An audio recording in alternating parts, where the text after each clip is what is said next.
آخر اللہ کی مدد کیوں نہیں آ رہی؟ آخر اللہ کی مدد کیوں نہیں اتر رہی ہے؟ کیوں مسلمانوں کے مخالفین کو اس قدر ڈھیل دی جا رہی ہے؟ یہود مسلمانوں کا سب سے بڑا مخالف ہے، لیکن اس کو ڈھیل دی جا رہی ہے۔ مشرکین مسلمانوں کے سخت ترین مخالف ہیں، ان کو بھی ڈھیل مل رہی ہے۔ حالات مسلمانوں کے بالکل خلاف ہیں، مسلمان کٹ رہے ہیں، ان کی نسل خوشی ہو رہی ہے، لیکن پھر بھی اللہ کی مدد کیوں نہیں آ رہی ہے؟ ہر درد دل والے کے ذہن میں یہ سوال اور یہ خیال لازم آ رہا ہوگا اور آنا بھی چاہیے کہ اللہ کی مدد کیوں نہیں آ رہی ہے۔ میرے بزرگوں، یہ خیال اور یہ سوال کا آنا یہ اپنی جگہ پر ایک ایمانی حمایت اور ایمانی حرارت کی بات ضرور ہے کہ ہمارے دلوں میں کم از کم اتنا خیال تو آ رہا ہے کہ ہم یہ تو اللہ سے اس سلسلے میں اللہ کی جانب سے یہ امید رکھ سکیں کہ آخر اللہ کی مدد کب آئے گی اور کیوں اب تک نہیں آ رہی ہے۔ لیکن میرے بزرگوں، غور کرو تو یہ دو طرح کی الگ الگ چیزیں ہیں اور دو طرح کے الگ الگ حالات ہیں۔ پہلی بات، عمومی طور پر مسلمانوں کے لیے اللہ کی مدد کیوں نازل نہیں ہو رہی؟ ایک الگ مسئلہ ہے۔ عمومی طور پر مسلمانوں کے لیے اللہ کی مدد کیوں نازل نہیں ہو رہی ہے؟ دوسری بات، وہ اللہ کے مقرب ترین اور اللہ کے جو ہے قریب رہنے والے بندے جو مخلص بھی ہیں اور جو اللہ کے ولی بھی ہیں اور اللہ کے قریبی دوست بھی ہیں، ان کے لیے حالات کیوں تنگ کیے جا رہے ہیں؟ حالانکہ وہ تو دین پر عمل کر رہے ہیں، حالانکہ ان کی زندگی دین کے لیے وقف ہے، وہ دین ہی کے لیے اپنے آپ کو لگا رہے ہیں، لیکن ان کے ساتھ حالات تنگ کیوں کیے جا رہے ہیں؟ اللہ کی زمین ان پر کشادگی کے باوجود، وسعت کے باوجود تنگ کیوں ہو رہی ہے؟ دو الگ الگ باتیں سمجھ میں آئی بات۔ عمومی طور پر جو تمام مسلمانوں کے لیے اللہ کی مدد اور نصرت نہیں آ رہی ہے، اس کے اسباب اور وجوہات کیا؟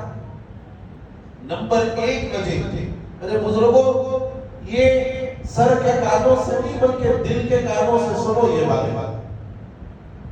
یہ باتیں سر کے کانوں سے نہیں دل کے کانوں سے سنو کہ ہمارے اتنے حالات بگڑنے کے باوجود اللہ کی مدد اور نصرت کیوں نہیں آ رہی ہے؟ سب سے پہلی وجہ اللہ کی نصرت سے محرومی کی یہ ہے کہ مسلمان من حیث القوم مجموعی اعتبار سے پوری مسلم کمیونٹی، پورا مسلم معاشرہ مجموعی اعتبار سے بدعملی کا شکار ہو چکا ہے۔ پورا مسلم معاشرہ بدعملی کا شکار ہو چکا ہے۔ ادھر غزہ میں بچوں کی نعشیں ہیں، کفن میں ملبوس نعشیں ہیں، اور پورا ایک ہال ہے جو لاشوں سے بھرا ہوا ہے۔ اس میں معصوم بھی ہیں، اس میں جوان بھی ہیں، اس میں بوڑھے بھی ہیں، اس میں مرد بھی ہیں، اس میں بچیاں بھی ہیں۔ ایک بڑا ہال ہے جو کفن میں ملبوس لاشوں سے بھرا ہوا ہے، اور ادھر دبئی کے اندر رقص اور موسیقی کی محفلیں سج رہی ہیں۔ دبئی کے اندر ان حالات کے باوجود مسلم کنٹری ہے، مسلم ملک ہے، اور ادھر حالات یہ ہے کہ یہاں رقص و سرور کی محفلیں چل رہی ہیں، نیم اوڑیاں عورتیں ان کے ساتھ ناچ رہی ہیں، اور یہ اسی ناچ گانے میں بالکل مگن اور مست۔ سعودی جو فرما روا ہے، جن کے ہاتھوں اللہ نے پتہ نہیں کس عذاب کی شکل میں ان کے ہاتھوں یہ بادشاہت اور یہ ولایت دے رکھی ہے، یاد رکھنا ان کے ذریعے سے قوم مسلم کے ان حالات کے اندر مدد، نصرت اور حمایت کے بجائے ایک طرف یہ بچھی ہوئی نعشیں ہیں اور دوسری طرف یہ رقص و سرور کی محفلیں۔ یہ حالات ہے مسلمانوں۔ اچھا، یہ سعودی فرما روا ہو یا دبئی کے فرما روا ہو، جو مسلم ممالک ہیں وہاں کے یہ حال ہے، ذرا غور کر کے دیکھو کہ ہماری شادی بیاہوں کا کیا حال ہے۔ غور کر کے دیکھو کہ ہماری شادی بیاہوں کا کیا حال ہے۔ لاکھ بولنے کے باوجود نہ شادیوں کے اندر بینڈ باجے کی کمی، نہ پٹاخے چھوڑنے کی کمی، غیروں سے زیادہ مسلمان اپنی شادیوں میں پٹاخے جلاتے ہیں۔ لعنت ہے ایسے مسلمانوں پر، اور حرام میں ان کی جو کمائی جا رہی ہے اس کے باوجود آنکھیں نہیں کھل رہی ہیں۔ اسی لیے جب دیکھو جب پٹ رہے ہیں مسلمان، جہاں دیکھو وہاں پٹ رہے ہیں، کیونکہ ہم نے اپنی اولاد کی تعلیم سے زیادہ، اپنی اولاد کی تربیت سے زیادہ ان کی شادی بیاہ میں خرچ کرنا اپنے لیے باعث فخر سمجھا ہوا ہے۔ تو سب سے بنیادی وجہ یہ ہے کہ مسلمان من حیث القوم مجموعی اعتبار سے دین کے سلسلے میں بدعملی کا شکار ہے، اور اسی دینی بدعملی کی وجہ سے اللہ کی طرف سے حالات بھی خراب آ رہے ہیں، حالات بھی خراب ہونے جا رہے ہیں، اور اللہ کی مدد اور نصرت بھی نہیں آ رہی ہے۔ یہ پہلی وجہ۔ دوسری وجہ یہ بیان کی گئی ہے کہ مسلمانوں میں نہ تو ذوق عبادت باقی ہے، نہ شوق شہادت باقی ہے۔ مسلمانوں میں نہ ذوق عبادت باقی ہے، نہ شوق شہادت باقی ہے، بلکہ مسلمان آج کے دور میں موت سے ایسا ہی گھبرا رہا ہے جیسے دوسری قومیں گھبرایا کرتی ہیں، جیسے دوسری قومیں ڈرتی ہیں، آج مسلمان بھی موت سے ویسا ہی ڈر رہا ہے۔ ایک دور تھا مسلمان اپنی جان ہتھیلی پر لے کر نکلتے تھے۔ ایک دور تھا مسلمان وہ بچے جو بلوغ کو بھی نہیں پہنچتے تھے، وہ بچے جو ابھی حد بلوغ کی عمر کو نہیں پہنچتے تھے، لیکن میدان جنگ میں اپنے جوہر دکھانے کے لیے جب ان کا انتخاب کیا جاتا تھا تو اپنے ایڑیوں پر کھڑے ہو کر اپنے لمبے ہونے، اپنے چوڑے ہونے کو بدلا کر یہ ظاہر کروانا چاہتے تھے کہ ہم قابل ہیں میدان جہاد میں پہنچنے کے۔ آج ہمارا حال یہ ہے کہ حالات تھوڑے بہت سے وہ ہو جائیں تو گھروں کے اندر ہم بالکل ڈرپوک بن کر بیٹھے رہتے ہیں۔ قانونی اعتبار سے بھی پابندیاں ہیں وہ اپنی جگہ پر، لیکن موت کا ڈر مسلمان کے دل میں اس وقت بہت زیادہ ہو چکا ہے۔ ذوق عبادت نہیں ہے۔ آپ دیکھو عام حالات میں ہماری مسجدوں کا کیا حال ہے۔ یہ تو وہ علاقے ہیں جو 100% نہیں 200% مسلم آبادی والے ہیں۔ جو علاقے ہمارے ہیں 100% نہیں 200% مسلم آبادی والے علاقے، اور فجر کے اندر مسجدوں کا حال آپ دیکھو۔ اور ایسا بھی نہیں ہے کہ مسجدوں کی کمی ہے، الحمدللہ گلی کوچوں میں، ہر علاقے میں، ہر محلے میں کم از کم 3-4 مسجدیں لازمی طور پر۔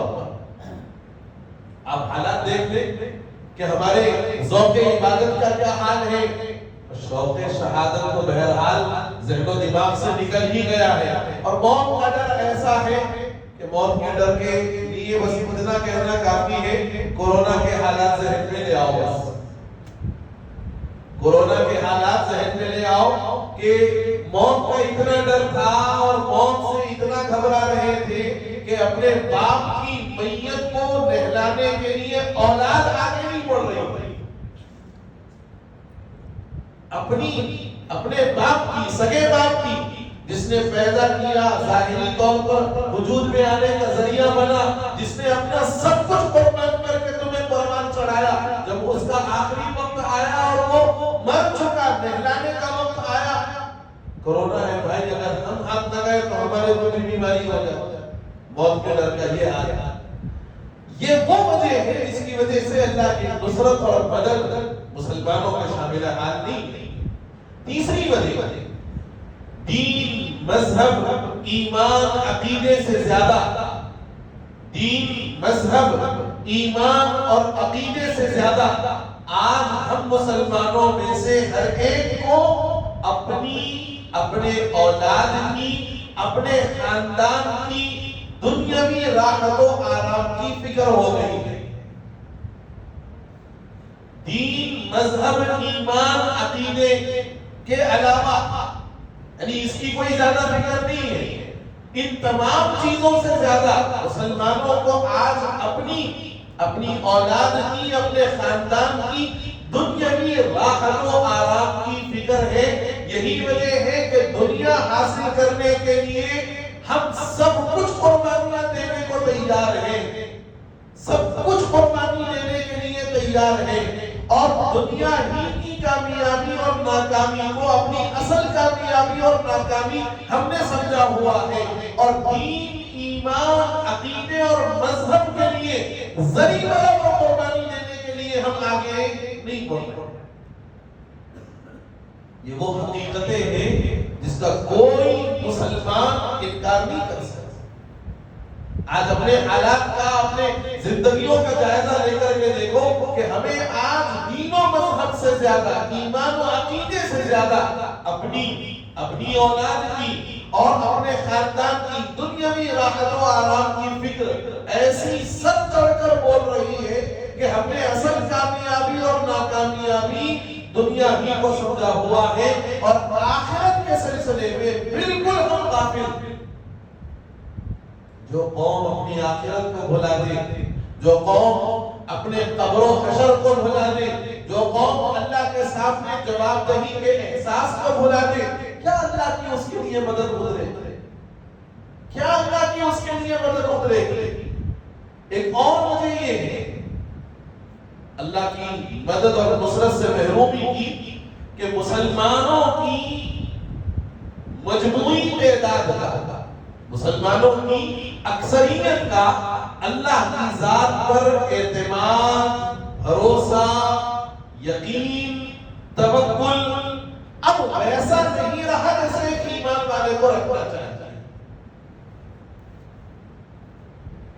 بہت صاف الفاظ، مسلمانوں کی اکثریت کا اللہ کی ذات عالی پر جیسا یقین، بھروسہ، اعتماد اور توکل ہونا چاہیے ویسا باقی نہیں رہا، اور آج مسلمان دنیا ہی کو سب کچھ سمجھ رہا ہے۔